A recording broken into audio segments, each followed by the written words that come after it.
That one moment is now back. Okay, I was earning not a bad wage, as I said, but unfortunately, every day when I was coming home from work, I was being accused of doing something else. All silly nonsense that was untrue. But still, it was becoming that bad that I had to find a new job. I had to. And quite simply because I was earning commission. And the way that it worked over there, if anybody out there does understand how it works, is quite simply they say, well, this is how much you should be earning per week and this is how much you will pay. But obviously with the holiday world being the way it is, you know, one week you could earn nothing, the next week you could earn something, and the week after you could earn great, and then nothing for a while. So the guessing and the surmising was wrong. So I had to find a normal job.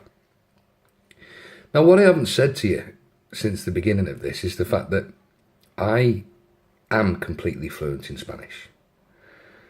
20 years, you can imagine. And I was at my wit's end. I had a little tiny apartment that I found in a place called Los Abrigos.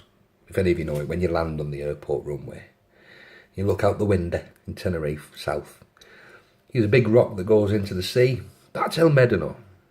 The next little village you come down, going south, is, or to the right, is Los Abrigos. A little quiet village that's famous for its fish restaurants. Anyway, I had a little apartment there.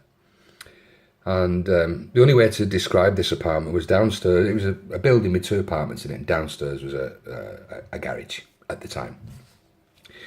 And the young lad that owned the building was called Oni, or Onesimo. Great lad. Real great lad. He was a taxi driver. Now, you see, the penny just dropped. The penny just dropped. I spied with my cabbies eye. I bet he was a taxi driver. That's what this is all about. Well, I was renting this apartment off Oni upstairs, and he lived in the apartment next door with his then girlfriend. And I happened to drop it to Oni. He said, I really need a job. He says, have you tried for the taxis?